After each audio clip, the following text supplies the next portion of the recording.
नमस्कार, मैं एसवी भारद्वाज आपका स्वागत करता हूं। दोस्तों, सुखद समाचार मिलने से आपका सप्ताह बहुत अच्छा बीतने वाला है, ये शुरुआत में ही आपको बता देता हूं। चंद्रमा के गोचर के हिसाब से दोस्तों ये राशिफल होता है जिसमें ग्रहों नक्षत्रों का प्रभाव समाहित करके हम आपके लिए कंप्लीट विश्लेषण प्रस्तुत करते हैं। अंत में शुभ रंग, शुभ अंक, जेम स्टोन्स और जेमिनी एस्ट्रोलॉजी के कुछ सूत्रों की बात करेंगे। अगर आप एस्ट्रोलॉजी सीख रहे हैं तो D9 चार्ट या आत्मा कारक प्लैनेट से बने हुए राजयोग, खासकर जो ऐसे योग जिससे हम देख सकते हैं बहुत आसानी से कि व्यक्ति कितना अमीर होगा, अरबपति होगा कि खरबपति होगा, तो अंत तक बने रहें। 8 और 9 तारीख की बात करें, शनि चंद्र का योग बनेगा। 2:28 कल 8 तारीख शनि के साथ चंद्रमा, लग्नेश और सप्तमेश का संबंध, दाम्पत्य जीवन अच्छा रहेगा। हालांकि आप इसे विष दोष भी कह सकते हैं, परंतु चंद्रमा भाग्य स्थान में बली होता है, इसके ऊपर शनि का ज़्यादा प्रभाव नहीं पड़ेगा। प्रभाव तो पड़ेगा परंतु आप सिंसियर रहेंगे लाइफ के कुछ हिस्सों को सोचकर। कुछ ऐसे डिपार्टमेंट्स होंगे जो आपको अक्सर परेशान करते हैं, उन डिपार्टमेंट्स को लेकर, खासकर अपने हेल्थ को लेकर, अपने स्पाउस को लेकर और धन की स्थिति को लेकर, परिवार को लेकर आप थोड़े से संजीदगी से सोचने वाले होंगे 2 दिनों में। भाग्य स्थान में बैठा हुआ चंद्रमा वैसे तो आपको भाग्यशाली बनाता है, आपकी धर्म कर्म में आस्था बनी रहती है बल्कि बढ़ती है। दाम्पत्य जीवन अच्छा रहने से व्यापार में आपका मन लगेगा और रोजमर्रा की आमदन बढ़ाने में आप कामयाब होंगे। आपकी इनकम का ग्राफ दोस्तों बढ़ेगा, ये बात निश्चित है। धन आने से आप हर्षित भी रहेंगे। अपने आप को खुश रखिए, नेगेटिविटी से दूर रहिए और योगा मेडिटेशन जो करते हैं उनके लिए और भी दिन उत्तम रहेगा। जो लोग जेलसी करते हैं आपसे, उनके साथ संग मत करें या उनकी बातों के ऊपर गौर मत करें। कार्यस्थल पर भी स्थितियां उत्तम ही रहेंगी, कोई ज़्यादा दिक्कत की बात नहीं है। किसी तरह की वरी की जरूरत नहीं है। भाग्य स्थान में जब लग्नेश हो तो आप भाग्यशाली होते हैं। विदेशी कामकाज, व्यापार के लिए समय उत्तम ही रहेगा। वर्गा चार्ट्स में पोजीशन चंद्रमा की बहुत अच्छी है, इसलिए आपको कोई दिक्कत नहीं होगी, आप भाग्यशाली होंगे। खासकर 9 तारीख को रेवती नक्षत्र में व्यापार के लिए समय उत्तम होगा। 9 तारीख याद रखिए।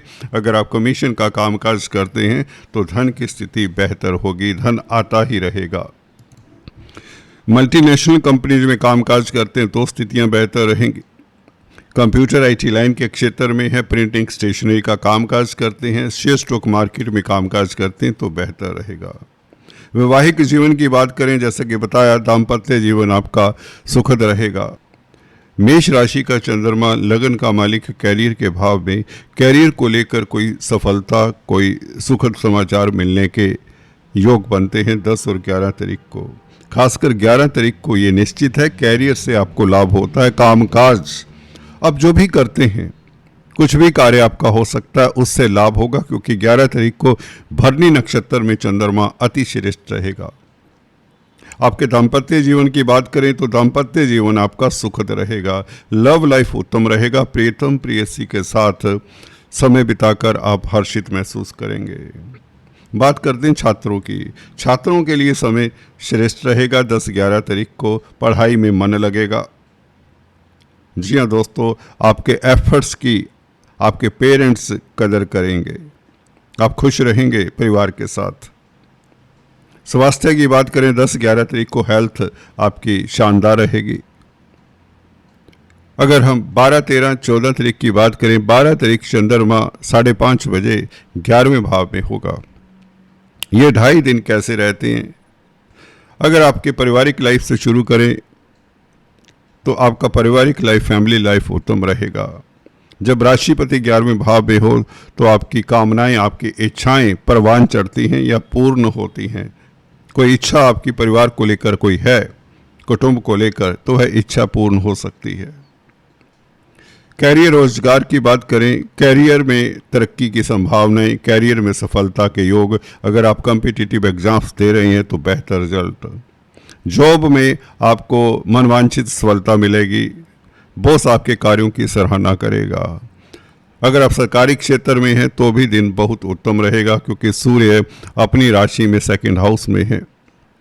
तो 12 तारीख संध्या समय से लेकर 14 तारीख तक आपके लिए लाभदायक समय है एज फार एज कैरियर रोजगार इज कंसर्न। जहाँ तक बात है आपके दाम्पत्य जीवन की, मैरिज लाइफ आपका उत्तम रहेगा, घर परिवार में सुखद माहौल रहेगा, प्रियतम प्रेयसी के संग आपको घूमने फिरने का मौका भी मिलेगा, एकांतवास में समय बिताने का मौका भी मिलेगा। कुल मिलाकर दाम्पत्य जीवन आपका अच्छा रहेगा। छात्रों की बात करें तो पढ़ाई में आपका मन लगेगा। शिक्षा के क्षेत्र में आ रहे अवरोध, कुछ समय से जो अवरोध आ रहे थे वह दूर होंगे 13-14 तारीख को। खासकर 14 तारीख को बात करें तो मृगशिरा नक्षत्र में चंद्रमा और पंचम भाव को देखे चंद्रमा, तो पढ़ाई के लिए बहुत अच्छा है। कॉम्पिटिटिव एग्ज़ाम्स के बारे में अगर आप किसी तरह की दुविधा में थे तो वह दुविधा दूर होती है। मंगल के नक्षत्र में 14 तारीख आपके लिए बहुत अच्छा, छात्रों के लिए। शेयर स्टॉक मार्केट वालों के लिए भी समय उत्तम रहेगा 13 और 14 तारीख। 13 तारीख खास अच्छा रहेगा। 13 तारीख को आपको अचानक से लाभ हो सकता है अगर आप स्पेकुलेशन का कामकाज करते हैं, लॉटरी शेयर बाजार में इन्वेस्ट करते हैं।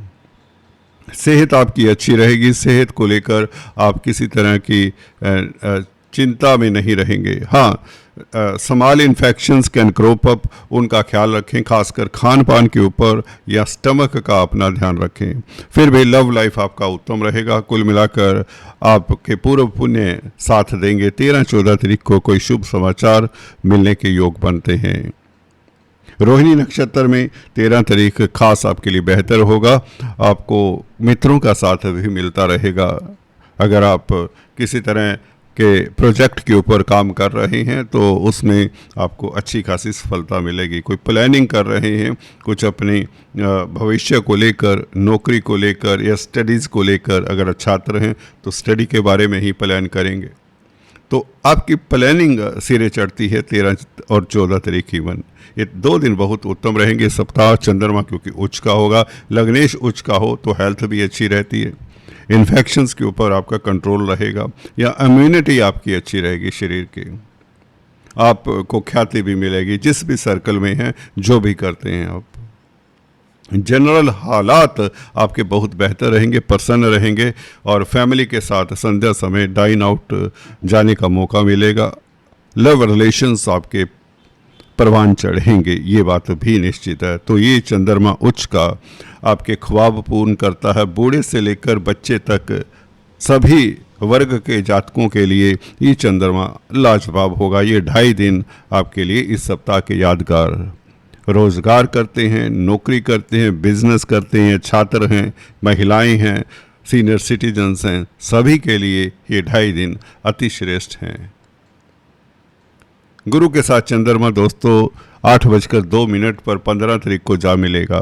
धर्म के प्रति आपकी आस्था बढ़ेगी। गुरुओं का आदर करने से आपको सुकून भी मिलेगा। वैसे भी चंद्रमा गुरु की शरण में हो तो चंद्रमा को बल मिलता है। यूँ तो 12वें भाव का चंद्रमा इमोशनल बना देता है। यहाँ पर धर्म को लेकर इमोशनल होंगे, अपने पेरेंट्स को लेकर आप थोड़े से इमोशनल होंगे। गुरु की दृष्टि चतुर्थ भाव के ऊपर अच्छी है, आप सुखी महसूस करेंगे। पति जीवन की बात करें तो मैरिज लाइफ आपका अच्छा रहेगा। कंजुगल लाइफ खास उत्तम रहेगा। खासकर विदेशी समाचार आपको कोई ना कोई मिलेंगे। घर परिवार के मामलात को लेकर किसी तरह की चिंता नहीं करनी चाहिए। तो पारिवारिक लाइफ अच्छा रहेगा। दाम्पत्य जीवन आपका सुखद रहेगा। नौकरी व्यापार की बात करें तो विदेशी व्यापार के लिए समय अच्छा है। धार्मिक कृत्यों में जो संलग्न हैं, प्रीस्ट हैं, प्रीचर्स हैं या पराविद्याओं में जो संलग्न हैं या फाइनेंस संबंधित कामकाज करते हैं, उनके लिए 15, 16, 17 तारीख इवन अच्छे रहेंगे। व्यापार में निवेश करने का आपका मन करेगा तो अभी रुकिए।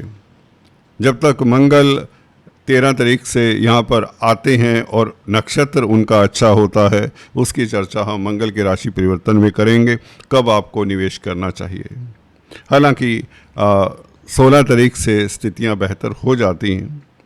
फिर भी गुरु चंद्र की बात करें तो चंद्रमा 12वें भाव में विदेशों से आपको लाभ, मल्टीनेशनल कंपनीज में अगर आप नौकरी व्यापार करते हैं तो बेहतर, मल्टीनेशनल कंपनीज में कामकाज करने से आपको सफलता मिल जाती है। कुल मिलाकर आपकी नींद अच्छी रहेगी, आपकी हेल्थ अच्छी रहेगी, आप पॉजिटिव रहेंगे, खुश रहेंगे, ये गुरु चंद्र का योग अच्छा ही कहा जाएगा। तो 16 तारीख तक कुछ इस तरह का था चंद्रमा का गोचर। चलते चलते लक्की नंबर, लक्की कलर, जेम स्टोन्स की बात करें। लक्की नंबर दोस्तों इस अवधि में अगर आप लॉटरी, शेयर, स्टॉक मार्केट का कामकाज करते रहेगा दोस्तों 9, 18, 27। लक्की कलर रहेगा रेड, लाल कलर। जेम स्टोन्स की बात करें तो आपके लिए बनता है दोस्तों परल, सुच्चा मोती, मूंगा, कोरल, मानिक अवॉइड करें। सूर्य का स्टोन है, सूर्य मार्ग का स्थान के मालिक हैं, ये नहीं धारण करना चाहिए। और येलो सफायर जिसे पुखराज कहते हैं ये धारण कर सकते हैं। पुखराज भी आपको तभी धारण करना चाहिए जब आपके ऊपर कोई कर्जा ना हो। अगर पहले से ही कर्जाई हैं, इवन कोर्ट कचहरी है या स्वास्थ्य भी खराब रहता है तो आपको पुखराज नहीं धारण करना चाहिए। इसके बनिस्बत आपको गुरु की वस्तुओं का दान करना चाहिए, पीले पदार्थों का दान करना चाहिए। दोस्तों बात करते हैं D9 चार्ट की, नवमांश की। दोस्तों आत्मा कारक प्लैनेट वह होता है जिसकी डिग्री सबसे ज़्यादा होती है आपकी लगन कुंडली में। नवमांश में अगर इस आत्मा कारक प्लैनेट के साथ शुक्र बैठा है तो आप धनाढ्य होते हैं और कला प्रिय होते हैं। आप पोइट हो सकते हैं, आप राइटर हो सकते हैं, आप पेंटर हो सकते हैं, म्यूजिशियन हो सकते हैं, आदि इत्यादि। कला से आपको लाभ होता है। अगर शुक्र उच्च का है और खुद ही आत्मा कारक है या आत्मा कारक के साथ है तो कला से रिलेटेड आपका प्रोफेशन होना चाहिए। स्त्री वर्ग से संबंधित प्रोफेशन हो तो भी चलेगा। आप आसमान की ऊंचाइयां छूने वाले होते हैं। अगर गुरु साथ हो तो व्यक्ति लर्नर्ड होता है, वर्सटाइल होता है, तरह तरह की विद्याओं का ज्ञान होता है, समाज में उसका रुतबा होता है। अगर गुरु आत्मा कारक प्लैनेट के साथ है तो अच्छा ऑथर हो सकता है, राइटर हो सकता है, फिलोसफर होता है और हो सकता है परा विद्याओं में भी पारंगत हो। अगर आत्मा कारक प्लैनेट के साथ सूर्य है तो दोस्तों सरकारी क्षेत्रों से वह लाभ कमाने वाला होता है। अगर चंद्रमा है तो भांति भांति के कार्य करने वाला होता है, वह आकर्षक व्यक्तित्व का धनी होता है। अगर चंद्रमा से गुरु केंद्र में है तो व्यक्ति धनी होता है। अगर आत्मा कारक प्लैनेट से पंचम भाव में गुरु, शुक्र और चंद्रमा हैं तो व्यक्ति धनी होता है। अगर कुंडली में D9 चार्ट में नवमांश में शुक्र और चंद्रमा इकट्ठे हैं तो ये स्टैंप लगाता है ये योग कि व्यक्ति अमीर होगा। अगर ये कॉम्बिनेशन लगन चार्ट में बनता है तो भी अमीर होने के योग बनते हैं। अगर आत्मा कारक प्लैनेट से तीसरे भाव में और छठे भाव में क्रूर ग्रह हैं, नेचुरल जो नैसर्गिक क्रूर ग्रह होते हैं, शनि, मंगल, राहु, केतु इत्यादि, तो भी व्यक्ति अमीर होता है और ब्रेव होता है। चलिए चर्चा को जारी रखेंगे अगले एपिसोड में। तब तक के लिए have a nice time, God bless you, thanks for watching this video.